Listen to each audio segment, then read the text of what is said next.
Hello everyone, welcome to our channel. ఈరోజు మనతో పాటు doctor S A Kumar naturopathy specialist ఉన్నారు. సో వారితో మాట్లాడి కొన్ని విషయాలు తెలుసుకుందాం. Hello sir. హలో సార్, ఇప్పుడు మేల్ ఇన్ఫర్టిలిటీ ఆల్మోస్ట్ ఇండియాలో 50% పెరిగింది. దానికి మేజర్ కారణాలు ఏంటి?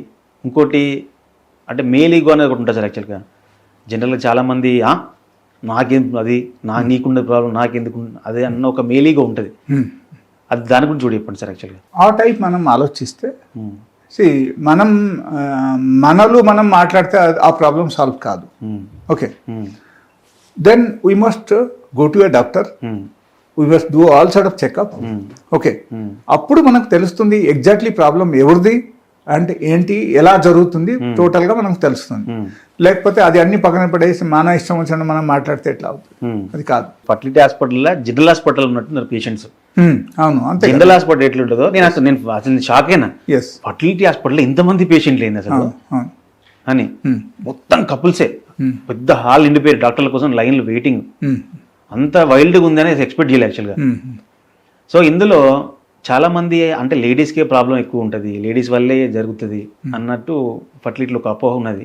కానీ డాక్టర్ని కన్సల్ట్ అయినప్పుడు అవి ఏం చెప్పిందంటే 50% మేల్ ఇన్ఫర్టిలిటీ ప్రాబ్లమ్స్ ఉన్నాయి వాళ్ళు చెప్పుకోవడానికి. డెఫినెట్లీ ఈ మేల్ ఇన్ఫర్టిలిటీలో నా ఎక్స్పీరియన్స్ ప్రకారంగా నేను చెప్తున్నా, the first thing is the life style.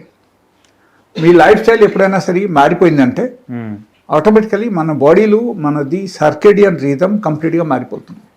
Okay, circadian rhythm ఎప్పుడైనా మారింది అంటే ఆటోమేటికలీ మనకు సెక్సువల్ లైఫ్ ఎఫెక్ట్ అవుతుంది, జెనిటల్ ఆర్గాన్ ఎఫెక్ట్ అవుతుంది, మనకు వే ఆఫ్ థింకింగ్ మారిపోతుంది. ఓకే, అంటే సర్కేడియన్ రీథమ్ అంటే ఏంటి? Morning circadian rhythm in the sense like ఈ దేవుడు ఇచ్చిన ప్రకృతి తెలుసు కదా, డే అండ్ నైట్ తెలుసు. ఓకే ఓకే, సో ఈ డే అండ్ నైట్కు బేస్ చేసి మనం ఏ టైంలో ఏం చేయాల్సింది అదే చేయాలి. That is circadian rhythm.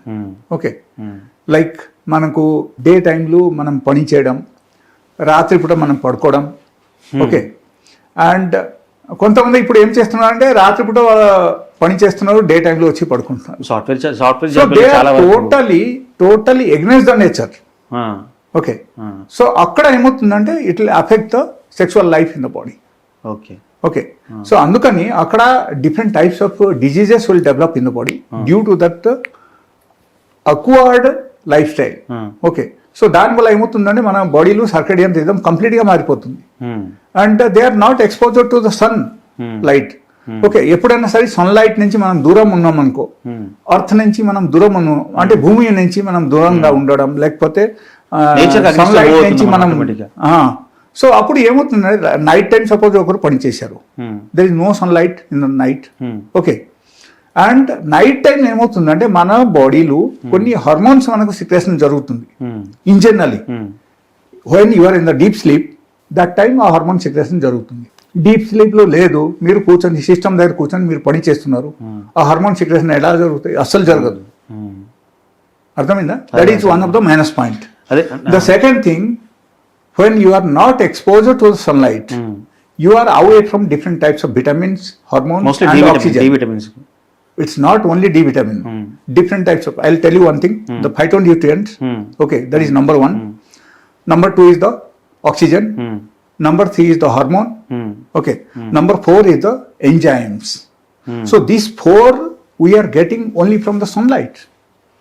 Okay okay, అసలు అంటే ఇది అది మనకు సన్లైట్ ఎక్స్పోజర్ మనం వెళ్ళకపోతే mostly sunlight exposure D vitamin కోసం అని మనం అనుకుంటున్నాం. That is another thing. ఆ డి విటమిన్ కూడా మీరు ఇప్పుడు చెప్పిన ప్రకారంగా that is one of the hormone. Okay, that is also coming from the sunlight only. But D vitamin మనము మన బాడీకు రావడానికి సన్లైట్ ఓన్లీ మాత్రమే కారణం అని కాదు అక్కడ. ఓకే, సన్లైట్ ద్వారా ఏమవుతుందంటే మనకు డి విటమిన్ సింథసైజ్ అవుతుంది మన బాడీలో. ఓకే ఓకే ఓకే, అర్థమైంది? అది లేకపోతే మనకు సింథసైజ్ అవుతుంది. సో అప్పుడు ప్రాబ్లమ్ స్టార్ట్ అయిపోతాయి. అప్పుడు ఏంటంటే మనం డాక్టర్ దగ్గరికి వెళ్తే టెస్ట్ చేస్తే అదే డి విటమిన్ తగ్గిపోయింది, అందుకే is getting so much of problems అని మనం చెప్తున్నాం. But these 4 important items which we are getting from the sunlight, that we won't get daily బేసిస్లో మనం సన్లైట్కి వెళ్ళకపోతే మనకు అది రాదు. So it is most 1 person daily బేసిస్లో కొంచెంసేపు అయినా అట్లీస్ట్ హాఫ్ అన్ అవర్ అయినా అంటే సన్లైట్ లో ఉండాలి. దాంట్లో మేల్ ఇన్ఫర్టిలిటీకి సంబంధించిన ప్రాబ్లమ్స్ లో ఎస్ సర్కేడియన్ రిథమ్ అంటారు కదా, అంటే పూర్తిగా ఈ సర్కేడియన్ నుంచి మనం డివైన్ అయిపోవడం వల్ల వేరే పక్క జరిగిపోవడం వల్లనే ఇది జరుగుతుందా, జరుగుతుంది. లేకుంటే మేజర్ కారణాలు ఏమున్నాయి? No, this is one of the major problem. Okay, the another problem is the laziest life style. Suppose you are doing a software job, otherwise మా లాంటి వాళ్ళ like doctors job, we are doing doctors job. Okay, we are sitting from morning to evening in the OP. Okay, so we are also completely we are pack up. But మాకు మేము ఏం చేస్తున్నామంటే like few of them they are away from that category. Okay, like we are doing yoga on daily basis. We are going to the sunlight exposure on daily basis. ప్రతిరోజు మేము sunlight లో కొంచెంపైనా కూర్చుంటున్నాం. I'm talking about my family. Okay, so ఇది అన్ని చేస్తున్నాం. కాబట్టి అక్కడ ఏమవుతుందంటే కొంతవరకు we are away from the different category. Okay, so అక్కడ నేను అన్ని మెయింటెనెన్స్ మనకు బాగుంటే జనరల్లీ ఫిజికల్ ఇష్యూస్ అసలు రాదు ఒకరికి. ఇప్పుడు మీరు అడిగిన ప్రకారంగా అయితే obesity, okay, and another thing is diabetes, hypertension, ఇది కూడా అన్ని వస్తుంది అక్కడ. బట్ నార్మల్గా సపోజ్ ఒకరు యంగ్ చాప్, ఓకే, వాళ్ళకు there may be hormonal imbalance in the body. Completely hormonal imbalance ఉంటే వాళ్ళకు మేల్ ఇన్ఫర్టిలిటీ వచ్చేస్తాయి. వాళ్ళకు even they are in to the 20 years of age, వాళ్ళకు ఇరెక్షన్ బాగున్నా సరే కూడా పిల్లలు పుట్టరు వాళ్ళకి.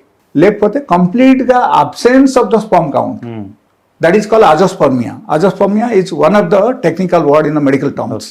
సో అజోస్పర్మియా ఉంటే కూడా వాళ్ళకు ఇరెక్షన్ బాగుంటుంది, they can enjoy the sex life, everything is okay. But వాళ్ళకు స్పర్మ్ కౌంట్ లేకపోవడం వల్ల వాళ్ళకు పిల్లలు పుట్టదు. సో అప్పుడు ఎప్పుడైనా మేము సిమెన్ అనాలిసిస్ చేస్తే అప్పుడు మాకు తెలుస్తుంది. యావరేజ్ మెన్ స్పర్మ్ కౌంట్ ఎంత సార్ యాక్చువల్గా?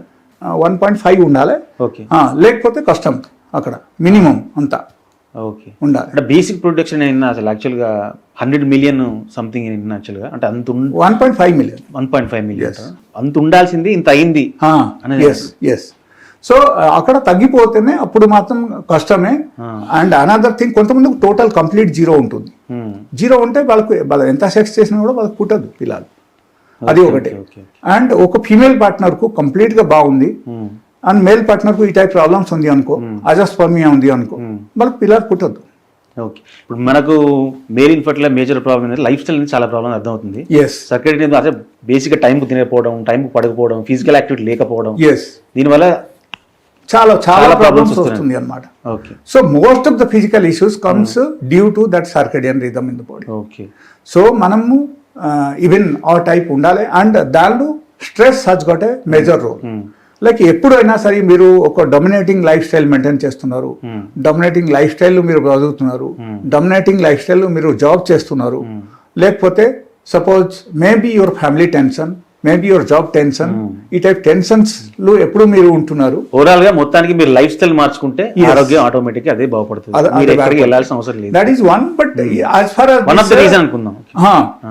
అక్కడ ఏమవుతుందంటే లైక్ కొంతమందికి if suppose sperm count complete గా జీరో ఉంది అనుకోండి, so they are my medicine takes place. Okay, so ఆ మెడిసిన్స్ ఆ టైప్ పనిచేస్తాయి అన్నమాట. సో వాళ్ళ ఎలాంటి వాళ్ళ లైక్ ఎవరికైనా సరే కంప్లీట్గా జీరో ఉంటే వాళ్ళు నా దగ్గరికి వచ్చారంటే బాగుపడతారు. Yeah, so that is what I want to tell you for the male infertility. And if you think of female, it is something different. Female నార్మల్గా ఫీమేల్ గురించి తర్వాత మాట్లాడారు యాక్చువల్గా, పెద్ద టాపిక్ యాక్చువల్గా. మన ఫీమేల్ వర్షన్ ఎక్కువగా మనం ఇక్కడ చూసుకుంటే ఇప్పుడు మేల్ గురించి తప్పితే ఫీమేల్ గురించి చాలా తక్కువ టాపిక్స్ మాట్లాడతారు యాక్చువల్గా. ఫీమేల్ సెక్షువాలిటీ కావచ్చు, వాళ్ళ ఆర్గానిజం కావచ్చు, వాళ్ళ గురించి కావచ్చు, వాళ్ళ ఎమోషన్స్ గురించి కావచ్చు, చాలా ఎవరు ఎక్కువ మాట్లాడరు. ఎక్కువ మేల్ పర్ఫార్మెన్స్, మేల్ గురించే మాట్లాడుతూ ఉంటారు. దీని గురించి మంచి ఒక రోజు మాట్లాడాను సార్. సో దీని గురించి యాక్చువల్గా చెప్తే నేను ఇప్పుడు చెప్పిన topics are very very important. దీని మీద వాళ్ళ ఇంపార్టెన్స్ చేయాలి. And they must do daily at least 1 hour exercise. Daily బేసిస్లో 1 hour stretching and bending exercise ఉండాలి. దాంతోపాటు గుడ్ న్యూట్రిషియస్ ఫుడ్ ఉండాలి. సన్లైట్ ఎక్స్పోజర్ కు అట్లీస్ట్ 1/2 hour to 1 hour ఉండాలి డైలీ ఉంటేనే వాళ్ళకు ఆటోమేటికలీ వాళ్ళ బాడీలు న్యాచురల్గా ఏదేది జరగాల్సింది అది మొత్తం జరుగుతుంది న్యాచురల్ ప్రాసెస్లు. అండ్ వాళ్ళకు ఇన్ఫర్టిలిటీ నుంచి వాళ్ళు బయటపడగలుగుతారు. Okay, thank you sir, thank you. చాలా మంచి ఇన్ఫర్మేషన్ ఇచ్చారు. చాలా థ్యాంక్ యూ సార్.